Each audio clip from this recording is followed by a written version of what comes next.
ইসলামী রাষ্ট্র। এই জুলাই আগস্টের আন্দোলনের পরে বাংলাদেশের সবচেয়ে আলোচিত একটা ইস্যু হচ্ছে রাষ্ট্র ব্যবস্থা ইসলাম।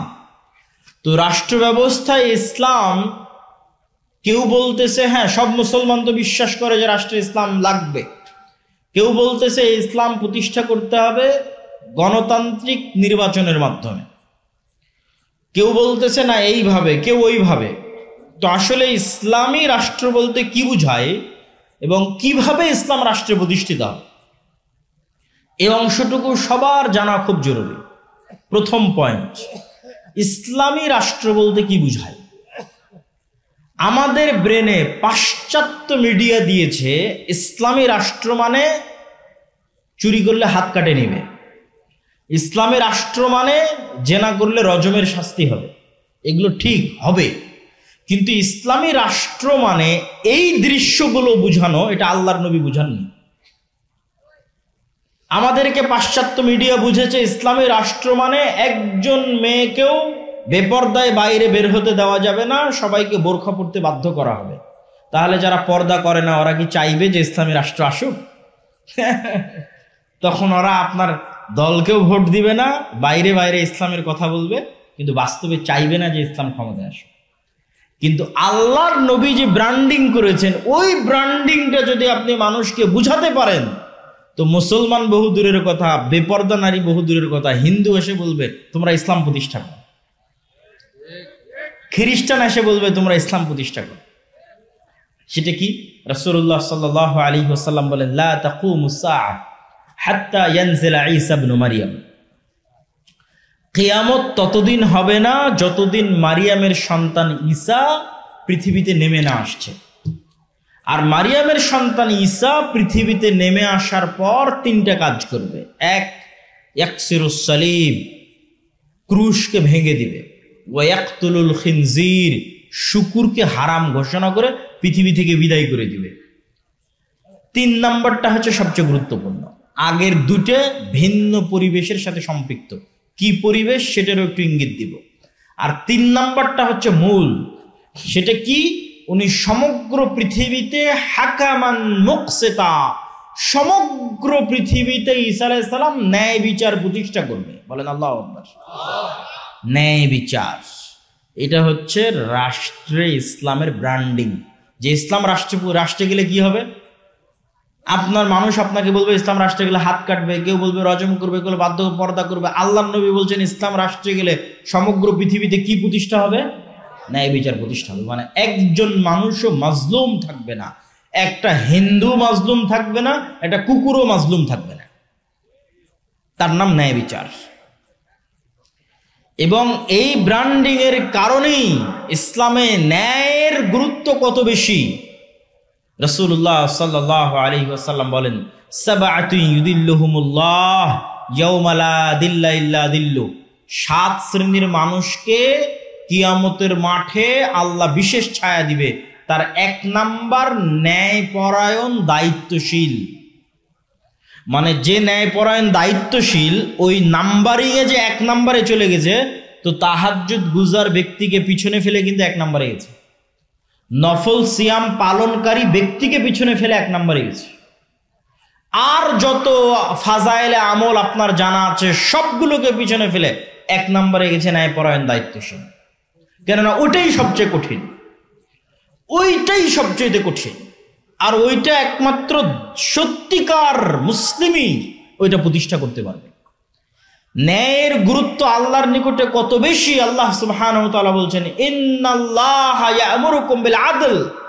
আল্লাহ তোমাদেরকে ন্যায় প্রতিষ্ঠা করার আদেশ দিয়েছেন। আল্লাহ আরো বলেন, লা ইয়াজরিমান্নাকুম শানআনু কওমিন আলা আল্লা তা'দিলু। হে মুমিনেরা, হে মুসলমানেরা, নির্দিষ্ট কোনো মানুষের প্রতি তোমার অন্তরে থাকা ক্ষোভ, নির্দিষ্ট কোনো দলের প্রতি তোমার অন্তরে থাকা হিংসা তোমাকে যেন অন্যায় করতে উদ্বুদ্ধ না করে, বরং ন্যায় প্রতিষ্ঠা করো। আর এটিই তাকওয়া। আল্লাহর নবী সন্তান সন্ততিকে চুমু দেওয়ার ক্ষেত্রে, ভালোবাসার ক্ষেত্রে ন্যায় প্রতিষ্ঠা করতে বলেছেন। আর আল্লাহ বিবাহের ক্ষেত্রে স্ত্রীদের উপর ন্যায় প্রতিষ্ঠা করতে বলেছেন। যে যদি ন্যায় প্রতিষ্ঠা করতে পারো তবে একের অধিক বিয়ে করো। তো এতগুলো কথা কেন বললাম? রাষ্ট্রে ইসলামের ব্র্যান্ডিং ন্যায়, আর ঈসা আলাইহিস সালাম সমগ্র পৃথিবীতে ন্যায় বিচার প্রতিষ্ঠা করবে। এখন আপনার কাছে আমার প্রশ্ন, যে ঈসা আলাইহিস সালাম যদি নিজে ন্যায় পরায়ণ না হয়, উনি কি ন্যায় প্রতিষ্ঠা করতে পারবে? পারবে না। তাহলে ঈসা আলাইহিস সালাম যে সমগ্র পৃথিবীতে ন্যায় প্রতিষ্ঠা করবে, তার জন্য এক নম্বরে ঈসা আলাইহিস সালামকে নিজেকে ন্যায় পরায়ণ হতে হবে।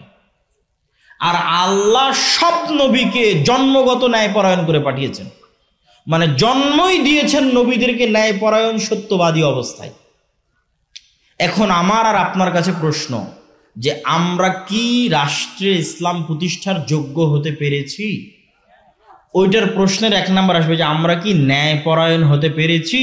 যদি আমরা ন্যায় পরায়ণ হতে না পারি, তো রাষ্ট্রে ইসলাম প্রতিষ্ঠার যোগ্য হতে পারিনি।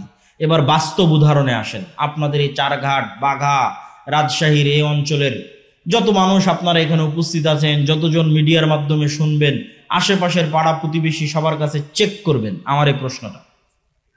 দুইটা উদাহরণ দিব। এক, আপনার বাবার মৃত্যুর পরে অথবা আপনার দাদার মৃত্যুর পরে আপনি আপনার বোনকে অথবা আপনার আব্বা আপনার ফুফুকে আপনার দাদা অথবা বাবার সম্পত্তিতে ন্যায়ের সাথে তার পাওনা বুঝিয়ে দিয়েছে কি? প্রশ্ন। এক দল মানুষ পাবেন বুঝিয়েই দেয়নি, মানে বোনকে এই অজুহাত দিয়েছে যে সে ভাইয়ের বাড়িতে যাতায়াত করবে, এই জন্য ভাই তার সম্পত্তি ভোগ করবে। আর আরেক দল মানুষ বুঝিয়ে দিয়েছে ঠিকই, কিন্তু চারঘাট বাজারের দামি জমিটা নিজে নিয়েছে, আর বিলে নদীর মধ্যে ভাঙ্গনে যে জমিটা চলে গেছে সেটা বোনকে দিয়েছে। চরের জমি বোনকে দিয়েছে আর ভালো জমি নিজে নিয়েছে। তো এটা কি ন্যায় প্রতিষ্ঠা করেছে? সে ন্যায় প্রতিষ্ঠা করেনি। এবার রেজাল্ট কি? রেজাল্ট হচ্ছে এই ব্যক্তিকে যদি আপনি এখন রাষ্ট্র ক্ষমতায় বসান, তো 16 বছর যা দুর্নীতি হয়েছে একদিনে তার চেয়ে বেশি করবে। তাহলে সে কি ন্যায় বিচার প্রতিষ্ঠা করতে পারবে রাষ্ট্রে? ও তো ওর বোনের সাথে ন্যায় বিচার প্রতিষ্ঠা করতে পারে না একটা ছোট্ট ফ্যামিলির মধ্যে। তাহলে কেমনে আল্লাহ মনে করবে যে এই মুসলমানটা যোগ্য যে একে ইসলামী রাষ্ট্রের দায়িত্ব দিতে হবে? আল্লাহ কেমনে মনে করবে? আল্লাহ তো বলে রেখেছে ইসলামী রাষ্ট্রের ব্র্যান্ডিং ন্যায় বিচার, তো ওর বোনেরই সম্পদ মেরে দিয়েছে। উদাহরণ 2, চারঘাট, বাঘা সহ আশেপাশের অঞ্চলে অসংখ্য জায়গায় বিবাহ হচ্ছে যৌতুকের ভিত্তিতে, হচ্ছে না? হচ্ছে। তাহলে যে যুবক তার স্ত্রী বা স্ত্রীর পরিবারের নিকট থেকে যৌতুক বাবদ টাকা গ্রহণ করেছে, সেটা প্রকাশ্যে হোক অথবা ছলে বলে কৌশলে হোক। ছলে বলে কৌশলে মোটরসাইকেল নিয়েছে, নেয়নি? নিয়েছে। ফ্রিজ নিয়েছে, এসি নিয়েছে।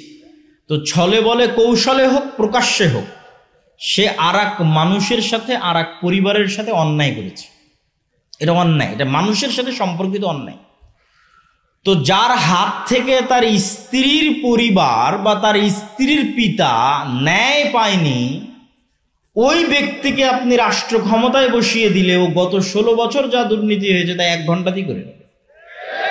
1 ঘন্টাতে অতটি টাকা কিভাবে চুরি করা যায় তার চেষ্টা করবে। কেননা সে তো তার শ্বশুরের সম্পদ দেখে লোভ সামলাতে পারেনি। তাহলে এই মুসলমানেরা রাষ্ট্রের ন্যায় প্রতিষ্ঠার যোগ্য? যোগ্য না। তাহলে এই মুসলমানদের হাত দিয়ে আল্লাহ রাষ্ট্রে ইসলামকে বসাবেন, তো ইসলামেরই তো কলঙ্ক হয়ে যাবে। সম্মানিত উপস্থিতি, তাহলে আবারও চলে আসে রাষ্ট্রে ইসলাম প্রতিষ্ঠার ব্র্যান্ডিং ন্যায় বিচার। তাহলে যে মুসলমান ন্যায় প্রতিষ্ঠা করার যোগ্য, ওই মুসলমানই রাষ্ট্রে ইসলাম প্রতিষ্ঠা করার যোগ্য। তাহলে মুসলমান ন্যায় প্রতিষ্ঠা করার যোগ্য নয়। 2, আজকের যুগের মুসলমানদের আরেকটা বড় সমস্যা হচ্ছে আজকের যুগের মুসলমানেরা সত্য বলা জানে না, আর মিথ্যা বললে কখনো নেতা হওয়া যায় না। মিথ্যা বলে কেউ নেতা হতে পারে না, সত্যই মানুষকে নেতা বানায়। তো আজকের যুগের মুসলমানেরা যে পরিমাণ মিথ্যার সাথে সম্পৃক্ত, আজ থেকে 1400-1450 বছর আগের মক্কার কাফের মুশরিকদের চরিত্র সত্যের দিক থেকে এই মুসলমানদের চেয়ে ভালো ছিল। দুটো উদাহরণ যে তারা সত্যের দিক থেকে আপনার আমার চেয়ে ভালো ছিল। এক, আবু তালেব, আল্লাহর নবীর চাচা। আবু তালেব হচ্ছে আব্দুল মুত্তালেবের সন্তান। আব্দুল মুত্তালেব যখন জীবিত ছিল আব্দুল মুত্তালেব নেতা, আব্দুল মুত্তালেব মারা গেছে, এখন আবু তালেব নেতা। তো Abu Talib as a leader কাফের, মুশরিক, ঈমান আনেনি, এই কথাই ঠিক। কিন্তু Abu Talib as a leader কোনোদিন মিথ্যা কথা বলেছে আর প্রমাণ কেউ ইতিহাস থেকে দেখাক যে আবু তালেব কুরাইশ বংশের নেতা, সে কাফের, মুশরিক, কিন্তু আমি চাচ্ছি মানুষ দেখাক যে আবু তালেব মিথ্যুক। আপনারা খুঁজেন আজ থেকে, প্রমাণ দিবেন যে আবু তালেব কাফের, মুশরিক, কিন্তু মিথ্যা বলেছে। বরং এর উল্টাটা দেখতে পাবেন খুঁজতে গেলে, যে আল্লাহর নবীর চাচা আবু তালেব তার মুখের জিহ্বার দাম রক্ষা করতে গিয়ে 3 বছর, একটানা 3 বছর নিজ ভাতিজার সাথে না খেয়ে জীবন যাপন করেছে। সে আবি তালেবে কাফের, মুশরিক অবস্থায়, কিন্তু জবানের দাম আছে, মিথ্যা বলা যায় না, লিডার। মিথ্যা বললে কোনোদিন নেতা হওয়া যায় না। উদাহরণ 2, আবু সুফিয়ান। আবু সুফিয়ান কাফের, উনি আল্লাহর নবীর বিরুদ্ধে বদরের যুদ্ধ করেছে, আল্লাহর নবীর বিরুদ্ধে উহুদের যুদ্ধে নেতৃত্ব দিয়েছে, খন্দকের যুদ্ধে সারা আরবের 10,000 সেনাবাহিনী একত্রিত করে খন্দককে মাটির সাথে মিশিয়ে দিবে, এই মদিনাকে মাটির সাথে মিশিয়ে দিবে। আল্লাহর নবী তো হতবিহ্বল, এই 10,000 সেনাবাহিনী কোথায়, 1,500 মানুষ মদিনায় বসবাস করে, কি করব। সাহাবীদের নিয়ে পরামর্শ করছেন। সালমান আল ফার্সি বলছে, আল্লাহর নবী একটা বুদ্ধি দেই। তো বলে কি বুদ্ধি? এক ঘোড়া 1 লাফ দিলে সর্বোচ্চ যতদূর যেতে পারে তার চেয়ে বড় করে গর্ত খনন করে, তাহলে ঘোড়া 1 লাফে ওই গর্ত পার হতে পারবে না। বিশাল যে ঘোড়সওয়ার বাহিনী আসবে, ওকে গর্তের কাছে থেমে যেতে হবে, থেমে গিয়ে গর্তে নেমে উঠে তারপরে পার হতে হবে। এই যে গতি স্লো হয়ে গেল, এই স্লো গতিতে আমরা উপর থেকে তীর চালাবো। তো আল্লাহর নবী তার এই পরামর্শ গ্রহণ করে নিলেন। মদিনার যেই পাশে পাহাড় ছিল সেই পাশ বাদ দিয়ে চারিদিকে খন্দক করলেন। তো এই খন্দকের যুদ্ধে আল্লাহর নবীর মদিনাকে ধ্বংস করে দেওয়ার কাজের নেতৃত্ব দিচ্ছে আবু সুফিয়ান। এই আবু সুফিয়ান হুদাইবিয়ার সন্ধির পরে ব্যবসায়িক কাজে সিরিয়া গেছে, তৎকালীন সিরিয়ার রাজধানী জেরুজালেম, আজকের ফিলিস্তিন। তো হুদাইবিয়ার সন্ধির পরে আবু সুফিয়ান গেছে ব্যবসায়িক কাজে, আর আল্লাহর নবীর তো ব্যবসা নেই। আল্লাহর নবী চিঠি লিখেছেন বাদশাহ হিরাক্লিয়াসের কাছে ইসলামের দাওয়াত নিয়ে। তো বাদশাহ হিরাক্লিয়াস চিঠি পেয়ে পড়ছে যে এই চিঠি তো মোহাম্মদে আরবি লিখেছে সাল্লাল্লাহু আলাইহি ওয়াসাল্লাম। দেখো তো আজকে জেরুজালেমে আরবের কেউ আছে কিনা। খুঁজে পাওয়া গেল আবু সুফিয়ানকে। তা আবু সুফিয়ান আল্লাহর নবীর শত্রু, 1 মাস মদিনা ঘেরাও করে রেখেছিল খন্দকে, মদিনা ধ্বংস করবে তাই, আল্লাহর নবীকে হত্যা করবে তাই। তো শত্রুকে ডেকেছে, আবু সুফিয়ানকে ডেকেছে। আর এক শত্রু, আবু সুফিয়ানের জানিমানি শত্রু, মুহাম্মদ সাল্লাল্লাহু আলাইহি ওয়াসাল্লাম সম্পর্কে জানবে তাই, বুখারীর হাদিস। আবু সুফিয়ানের সামনে তখন কোনো মোবাইলও নাই, ক্যামেরাও নাই, রেকর্ডারও নাই, লাইভও নাই। আবু সুফিয়ান নিজে বলছে, আমি সেই দিন 1000 চেষ্টা করেও মুহাম্মদ সাল্লাল্লাহু আলাইহি ওয়াসাল্লামের নামে মিথ্যা বলতে পারিনি, একটা বাক্য। তো কাফের, মুশরিক, তখন ঈমান আনেনি, but he is a leader, কিন্তু সে নেতা। আর নেতা মিথ্যা বলতে পারে না, মিথ্যা বলে নেতা হওয়া যায় না। তো সে কাফের, মুশরিক অবস্থায় তার শত্রুর নামে মিথ্যা বলেন। আর আপনি এখন ইনস্ট্যান্ট পরীক্ষা করেন, 4 ঘাটের এক গণতান্ত্রিক রাজনৈতিক দলের নেতাকে জিজ্ঞেস করবেন, আর এক গণতান্ত্রিক রাজনৈতিক দলের নেতা সম্পর্কে যা বলবে সব মিথ্যা, কিন্তু দুইজনই মুসলমান। আর এই পুরো গণতান্ত্রিক রাজনীতি টিকে আছে মিথ্যার উপর।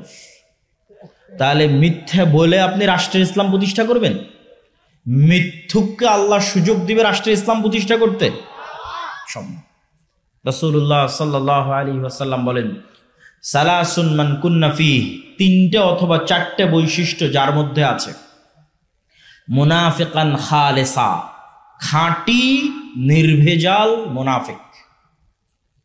1, কথা বললে মিথ্যা বলে, তাকে আল্লাহর নবী কি বললেন? মুনাফিক। 2, তাকে কোনো দায়িত্ব দেওয়া হয়েছে, সেই দায়িত্বের আমানতের সাথে খেয়ানত করে।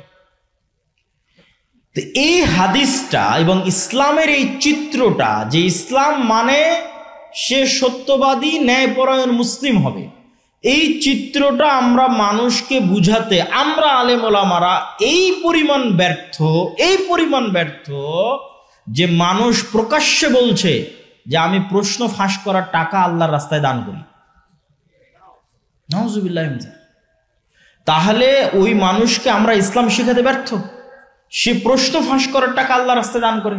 আপনি এরকম কত OC, DC, SP, AC land, sub registrar নিবেন, এরা নিজ নিজ পদের দায়িত্বের আমানতের সাথে খেয়ানত করে যে টাকা অর্জন করেছে ওই টাকা দিয়ে হজ করতে গেছে। তাহলে আমরা তাদেরকে ইসলাম বুঝাতে পেরেছি? পারিনি। ওদেরকে আল্লাহর নবী বলেছেন মুনাফিক। কি বলেছেন? মুনাফিক। আর মুনাফিক মুসলিম কখনো নেতা হতে পারে না। তাহলে আপনি চারিদিকে তাকিয়ে এখন একটা মুসলমান খুঁজে বের করেন যাকে আল্লাহ ইসলামী রাষ্ট্রের নেতা বানাবে, একটাও খুঁজে পাবেন না। এটাই হলো সবচেয়ে হতাশা। তো যদি খুঁজে না পাবেন তাহলে জিজ্ঞেস কেন করেন যে রাষ্ট্রে ইসলাম প্রতিষ্ঠা করতে হবে? যোগ্য তো না আমরা রাষ্ট্রে ইসলাম প্রতিষ্ঠা করা। আর এই জিনিসটা আমি আরো বেশি রিয়ালাইজ করেছি, আরো বেশি অনুভব করেছি যখন ইউরোপে, ইংল্যান্ডে মুসলমানদেরকে দেখেছি। মুসলমানেরা দেধারসে আর এক খ্রিস্টান রাষ্ট্রের কাছে, আর এক কাফের রাষ্ট্রের কাছে মিথ্যা বলতেছে। ওই খ্রিস্টান কাফের রাষ্ট্রের কাছে 2টা টাকা বেশি পাবে তাই। মানে মুসলমানে তো মিথ্যা বলছেই, কিন্তু এক মুসলমান যে বলে যে আমি কালেমা পড়েছি আশহাদু আল্লা ইলাহা ইল্লাল্লাহ, সে নাকি নবীর উম্মত। তো নবীর উম্মতের নবীর কি অপমান, আর এই কালেমার কি অপমান যে কালেমা পাঠকারী মুসলমান আর এক খ্রিস্টান আর এক কাফের এবং কাফের রাষ্ট্রের কাছে মিথ্যা বলছে 2টা টাকা বেশি নেওয়ার জন্য। বলেন নাউজুবিল্লাহ। এই হলো মুসলমানদের আত্মমর্যাদা, এই হলো মুসলমানদের আত্মসম্মান। সম্মানিত উপস্থিতি, তাহলে আমাদের এই চারিত্রিক গুণ যতদিন উন্নত না হবে, একটা প্রজন্ম যতদিন আমরা তৈরি না করতে পারবো যে প্রজন্ম সত্যের উপর অটল, ন্যায়ের উপর অটল, ন্যায় প্রতিষ্ঠা করবে, ন্যায় প্রতিষ্ঠার আন্দোলন করবে, ন্যায় প্রতিষ্ঠার সংগ্রাম করবে। আপনি মসজিদে যান, মাদ্রাসায় যান, ইসলামী দলে যান, ইসলামী আন্দোলনে যান, সব জায়গায় নামাজ আছে, সিয়াম আছে, সালাত আছে, আকীদা আছে, নাই তো কি ন্যায় পরায়ণতা নাই। এইটা বাস্তবতা এবং সত্য বলছি। ওই মাদ্রাসার সাথে এই মাদ্রাসার মিল নাই, ওই দলের সাথে এই দলের মিল নাই। ভিতরে যান, বাহিরে বক্তাদের মুখে শুনবেন যে মাসলা মাসাইল, আদর্শ, এগুলো আদর্শ মাসলা মাসাইল কিছু না। ভেতরে গিয়ে দেখেন হয় একজন অন্যায় করছে আর একজন মাজলুম, আর কিছু না। ইসলামী দলের নেতা যে কর্মী বেশি চামচামি করেছে ওকে পদ দিয়েছে, আর যে কর্মী কঠোর পরিশ্রম করেছে ওকে পদ দেয়নি। তাবলিগ জামাতের গন্ডগোল যান, চ্যালেঞ্জ দিলাম, বাহির থেকে আপনার মনে হচ্ছে যে না এখানে মনে হয় ফতোয়া মাসলা মাসাইলের কিছু না। ভেতরে গিয়ে দেখেন একজন জালেম আর একজন মাজলুম। মসজিদে যান, মাদ্রাসায় যান, মাদ্রাসার পরিচালক, মসজিদ কমিটির সভাপতি, সে তার মসজিদের দায়িত্বশীল যারা আছে তাদের প্রতি ন্যায় করতে পেরেছে। মাদ্রাসার পরিচালক তার মাদ্রাসার শিক্ষকদের প্রতি ন্যায় করতে পেরেছে। সালাত, সিয়াম, হজ, যাকাত সবই আছে, বাবা ন্যায় নাই। তো যিনি ন্যায় প্রতিষ্ঠা করতে পারেননি তার দলে, যিনি ন্যায় প্রতিষ্ঠা করতে পারেননি তার মাদ্রাসায়, তাকে আল্লাহ কেমনে যোগ্য মনে করবে যে সে রাষ্ট্রে ন্যায় প্রতিষ্ঠা করতে পারবে? অতএব আমাদের মূল জায়গায় হাত দিতে হবে, ন্যায় প্রতিষ্ঠার আন্দোলন করতে হবে। চারঘাটের মানুষ, যুবকেরা যদি মনে করে আমরা রাষ্ট্রে ইসলাম দেখতে চাই, তাহলে তোমার সমাজে অন্যায় বন্ধ করো। যেখানে জানাজা পড়াতে গেছে ওখানে জানাজা পড়িয়ে ওর মেয়েকে ওর ন্যায্য হিস্সা বুঝিয়ে দাও, ন্যায় প্রতিষ্ঠা করো। জুলম হবে, মুসলমান চেয়ে দেখবে, আবার ওই মুসলমানকে আল্লাহ নেতা বানাবে, এটা অসম্ভব। মোহাম্মদ বিন কাসেম সিন্ধু বিজয় করতে এসেছিল, আমরা জানি ইসলাম প্রচারের জন্য এসেছিল। আপনি ইতিহাস ঘেটে দেখেন, সিন্ধু বিজয় করতে এসেছিল অত্যাচারিত মা এবং বোনদেরকে বাঁচানোর জন্য, ইতিহাস তাই লেখা আছে। স্পেনে গেছে তারেক বিন জিয়াদ, আমরা বলছি তারেক বিন জিয়াদ স্পেনে ইসলাম প্রচার করেছে। আপনি ইতিহাস পড়ে দেখেন, তারেক বিন জিয়াদ স্পেনে গেছে, স্পেনের মানুষেরা বারবার চিঠি লিখেছে আমরা অত্যাচারিত, আমরা মাজলুম, আমাদের বাঁচাও। অত্যাচারিত মাজলুমকে বাঁচাতে স্পেন গেছে। তো ইসলাম হচ্ছে ন্যায়ের দিন, ন্যায়ের ধর্ম, ন্যায় প্রতিষ্ঠা করার ধর্ম। একবার যদি মুসলমানেরা আবার সত্য বলা শিখে যায়, আবার ন্যায় প্রতিষ্ঠা করা শিখে যায়, তাহলে ওই রকম রোমান আর পারস্য সাম্রাজ্যের মতো আজকের যুগের যত সুপার পাওয়ার আছে সব মুসলমানদের পায়ের নিচে। কিন্তু ওই রকম ব্যক্তিত্ব সম্পন্ন, আত্মমর্যাদা সম্পন্ন মুসলমান লাগবে। তো ব্যক্তিত্ব আত্মমর্যাদা সম্পন্ন মুসলমান তৈরি হবে কেমনে? সবার তো কিস্তিতে লোন আছে, এটা হাসির কথা নয়। এটার পিছনে একটা হাদিস বলি আপনাদেরকে। রাসূলুল্লাহ সাল্লাল্লাহু আলাইহি ওয়াসাল্লাম বলতেছেন, আল্লাহুম্মা ইন্নী আউযু বিকা মিনাল মা'সামি ওয়াল মাগরাম, হে আল্লাহ, পাপ থেকে বাঁচতে চাই, লোন থেকে বাঁচতে চাই। আর এক দোয়ায় আল্লাহর নবী বলছে, আল্লাহুম্মা ইন্নী আউযু বিকা মিনাল হাম্মি ওয়াল হুজনি, বলতে বলতে বলছেন ওয়াজালঈদ দাইনি বা ওয়াগালাবাতিদ দাইনি, যে আমি ঋণের বোঝা থেকে বাঁচতে চাই। তো আল্লাহর নবীকে সাহাবীরা জিজ্ঞেস করছে, হাদিস সহিহ, যে আল্লাহর নবী আপনি ঋণ থেকে এত কেন বাঁচতে চান? তো আল্লাহর নবী বলছেন, আর রজুলু ইজাস্তাদানা বাদা আইয়ুকাদ্দিব, মানুষ যখনই লোন নেওয়া শুরু করে তখনই মিথ্যা বলা শুরু করে। এবার বুঝলেন কেন বললাম যে আত্মমর্যাদা সম্পূর্ণ মুসলমান কেমনে তৈরি হবে? সবাই তো কিস্তিতে লোন নিয়ে রেখেছে। আল্লাহর নবী বলে গেছেন মানুষ লোন নেওয়া শুরু করলে কি বলে? মিথ্যা বলে। তাহলে আপনি কিস্তিতে যখন লোন কর্জ নেওয়া শুরু করেছেন, তো হয় আপনি মিথ্যা বলছেন, না আপনার বউকে মিথ্যা বলা শিখিয়েছেন, না হয় আপনার ছেলেকে মিথ্যা বলা শিখিয়েছেন। তো পুরো একটা পরিবার মিথ্যার উপর গড়ে উঠতেছে। তো এই পরিবার থেকে মোহাম্মদ বিন কাসেম, তারেক বিন জিয়াদের জন্ম হবে? সালাহুদ্দিন আইয়ুবীর জন্ম হবে? অসম্ভব। শুধু গোলামের জন্ম হতে পারে, গোলাম, কৃতদাস, যারা ভারতের গোলামি করে জীবন পার করবে, সেই গোলামের জন্ম হতে পারে। আর যদি বলে না গোলামের জন্ম হবে না, নেতার জন্ম হবে, তাহলে অবশ্যই সত্য বলতে হবে। আর সত্য বলতে চাইলে লোন নেওয়া যাবে না, নাহলে মাথা উঁচু করে থাকতে পারবেন না। লোন আপনার মাথা নিচু করবেই। সম্মানিত উপস্থিতি, এবার বক্তব্যের এই দ্বিতীয় অংশের আর এক পয়েন্ট, যে রাষ্ট্রে ইসলাম প্রতিষ্ঠা করতে চাইলে 1 নাম্বার বলেছি, মুসলমানদের সত্যবাদী হতে হবে, ন্যায়পরায়ণ হতে হবে, ন্যায় প্রতিষ্ঠান আন্দোলন করতে হবে। পয়েন্ট নাম্বার 2, নিজের দ্বীনের উপর, নিজের নবীর সুন্নাতের উপর শক্ত কনফিডেন্স, আত্মবিশ্বাস থাকতে হবে। এবং এটার উদাহরণ দিয়ে আমি আমার বক্তব্যের শেষের দিকে চলে যাব। শক্ত আত্মবিশ্বাস এবং শক্ত কনফিডেন্স যদি দেখতে চান, তাহলে 2টা জাতিকে দেখবেন, একটার নাম হিন্দু আর একটার নাম ইহুদি। আপনি বলবেন পৃথিবীর সবচেয়ে 2 নিকৃষ্ট জাতির উদাহরণ দেখতে বললেন, জি। হিন্দুর উদাহরণ 1 নাম্বার কেন? সারা বাংলাদেশের সীমান্তগুলোতে যখন সমস্যা হচ্ছে, আমাদের যুবকেরা ফেসবুকে ট্রল করতেছে যে ভারতের মানুষের টয়লেট নাই, ভারতের মানুষেরা গোমূত্র পান করে, ইত্যাদি ইত্যাদি ইত্যাদি, অসংখ্য ট্রল। তো আমি কিন্তু যখন এই সমস্ত ট্রল দেখি, আমার মাথায় ঘুরে অন্য কথা। আমার মাথায় কি ঘুরে?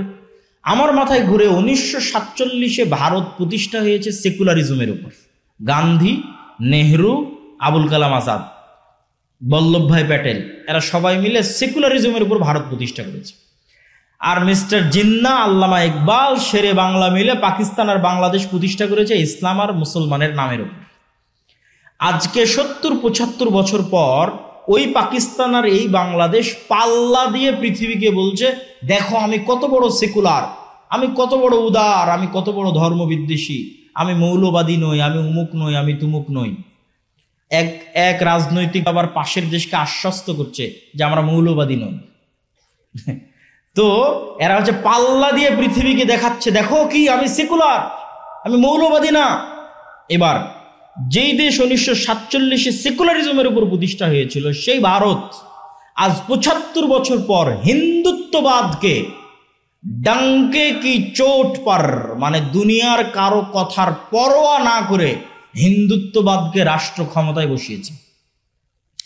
তাহলে একটা হিন্দুর তার নিজের দ্বীনের উপর কনফিডেন্স কোন লেভেলের, যে ও রাষ্ট্রীয়ভাবে গোমূত্র পান করতে পারে, রাষ্ট্রীয়ভাবে। তাহলে গোমূত্র পান করার মতো একটা ভ্রান্ত বিষয়ের উপর একটা হিন্দুর কনফিডেন্স কোন লেভেলের হতে পারে, যে সে হিন্দুত্ববাদকে রাষ্ট্রে প্রতিষ্ঠা করে ছেড়েছে। আর এই যে মুসলমান যুবকরা ট্রল করতেছে, এত বড় বাপের মরদ যে আল্লাহর নবীর একটা সুন্নাত না ওর জীবনে বাস্তবায়ন করতে পেরেছে, না ওর সমাজে, না ওর রাষ্ট্রে। তো ওর চেয়ে ভীরু কাপুরুষ কেউ আছে? কেউ নাই। এই জন্য বলেছি কনফিডেন্স শিখো হিন্দুদের থেকে। যদি বলো হ্যাঁ ওদের চেয়ে সাহসী, ওদের চেয়ে বাপের বেটা, তাহলে প্রকাশ্যে বলো ইসলাম রাষ্ট্রে প্রতিষ্ঠিত হবে। হিন্দুত্ববাদ যদি রাষ্ট্রে প্রতিষ্ঠা হতে পারে, ইসলাম পারে না? তাহলে এটা বলতে পারো না কেন? মিনমিন করো কেন? আর এই দেশে যারা রাজনীতি করতে আসবে, এই ধরনের মিনমিন করে যারা রাজনীতি করবে যে পাশের দেশকে আশ্বস্ত করেছি, এই সমস্ত গোলামের দেশে দরকার নাই। এই দেশের রাজনীতি এখন আর গোলামির বক্তব্য দিয়ে চলবে না। এখন স্বাধীনতার উপর ভিত্তি করে কথা বলতে হবে। গোলামির দিন শেষ হয়ে গেছে, আর এই গোলামির দিন আরো শেষ হবে যদি একটা প্রজন্ম বের হয়ে আসে সত্যবাদী, ন্যায়পরায়ণ। আর 3 নাম্বার গুণ কি? নিজের দিনের উপর ফুল কনফিডেন্স। এই ফুল কনফিডেন্সের একটা উদাহরণ দিলাম হিন্দুদের দিয়ে, আর একটা উদাহরণ দিই ইহুদিদের দিয়ে। লন্ডনে যদি যান, পার্সেন্টেজ যদি করেন যে লন্ডনের মুসলমানদের মধ্যে কত পার্সেন্ট মুসলমান দাঁড়িয়ে রাখে, আর লন্ডনের ইহুদিদের মধ্যে কত পার্সেন্ট ইহুদি দাঁড়িয়ে রাখে। প্রশ্ন নাম্বার 1। প্রশ্ন নাম্বার 2, সারা পৃথিবীর ইহুদিদের মধ্যে কয়টা ইহুদি এমন আছে, কয়টা ইহুদি ফ্যামিলি এমন আছে যে ইচ্ছাকৃতভাবে 1-এর অধিক সন্তান নেয়নি, ইচ্ছাকৃতভাবে 2-এর অধিক সন্তান নেয়নি? কয়টা? একটাও যদি কেউ খুঁজে বের করতে পারে তাও যেন পেশ করে যে একটা ইহুদি পরিবার খুঁজে পেয়েছি যে ইহুদি পরিবার ইচ্ছাকৃত 1-এর অধিক সন্তান নেয়নি। পয়েন্ট নাম্বার 3, একটা ইহুদি পরিবার বা একজন ইহুদি ব্যক্তি বা একটা ইহুদি সমাজের একটা অংশ খুঁজে বের করে নিয়ে আসতে হবে যারা পারস্পরিক সুদের লেনদেন করে। হ্যাঁ, সারা পৃথিবীতে সকল সুদি কারবারের গডফাদার ওরাই, কিন্তু ওরা নিজেরা সুদি লেনদেন করে না। এক ভয়ঙ্কর আজীব জাতি। কি পরিমাণ কট্টর তাদের দিনের উপর! প্রত্যেকটা ইহুদি রেস্টুরেন্টে একজন করে ইহুদি রাবাই, ইহুদি হুজুর। আপনাদের পিএজির দোকানেও একজন হুজুর বেতনভুক্ত আছে, খালি দেখবে পিএজিটা হালাল ভাবে বানানো হচ্ছে কিনা। প্রত্যেকটা ইহুদি রেস্টুরেন্টে আছে। আরো অসংখ্য উদাহরণ আছে, সেগুলো দিলাম না। তো শুধু এই 3টা প্রশ্নের উত্তর যদি আর এক মুসলমানের সাথে কম্প্রোমাইজ করেন যে সারা পৃথিবীতে কয়টা মুসলমান, কত পার্সেন্ট মুসলমান সুদি লেনদেনের সাথে জড়িত, কত পার্সেন্ট ইহুদি সুদি লেনদেনের সাথে জড়িত, এরকম যে 3টা প্রশ্ন করলাম, দাড়ির প্রশ্ন করলাম, খালি এই 3টা প্রশ্নের উত্তর খুঁজে নিয়ে আসবেন, দেখবেন কে নিজের দিনের উপর বেশি কট্টর আর কে নিজের দিনের উপর। আজকের যুগের মুসলমান তো দাড়ি রাখার আগে 10 বার ডানে 10 বার বামে তাকাবে, না জানি কি সন্ত্রাসী বলে, না জানি কি জঙ্গি বলে, কিন্তু এই পরোয়া ইহুদিরা করে না। সম্মানিত উপস্থিতি, বক্তব্য দীর্ঘায়িত করতে চাচ্ছি না, নিজের দিনের উপর শক্ত কনফিডেন্স থাকতে হবে, নো কম্প্রোমাইজ। পয়েন্ট নাম্বার 3, এটা হলো আজকের বক্তব্যের শেষ পয়েন্ট। সেটা হচ্ছে ইব্রাহিম আলাইহিসসালাতু ওয়াসসালামের আদর্শ কুফরি মতবাদ এবং শিরকি মতবাদ থেকে নিজেকে মুক্ত ঘোষণা করা।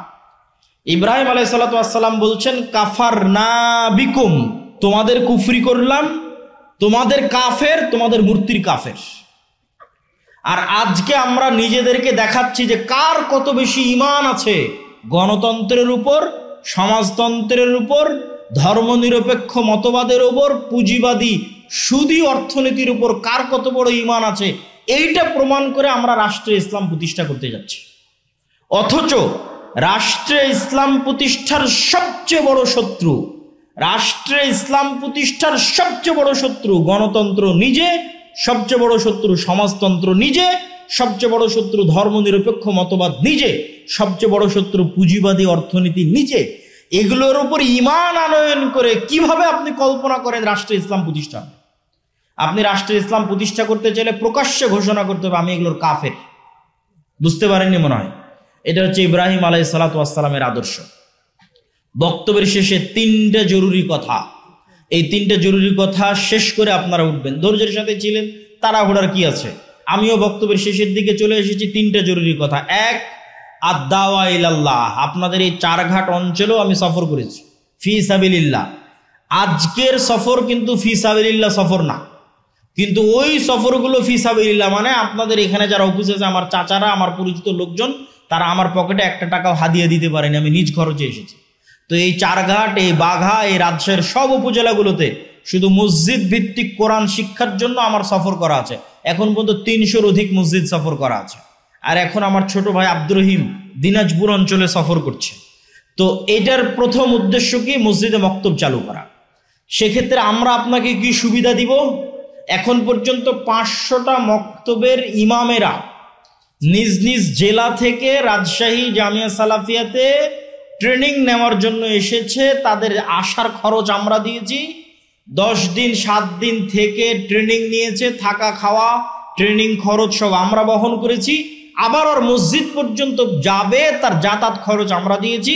আবার প্রত্যেকের হাতে 5টা 10টা করে ফ্রি বই দেওয়া হয়েছে। তবে আলহামদুলিল্লাহ আগামী 22 তারিখ এই 500টা মক্তবের সকল ছাত্রছাত্রীকে 1 কপি করে প্রায় 20,000 ওসমানী কায়দা ফ্রি বিতরণ করা হবে। বলেন আলহামদুলিল্লাহ।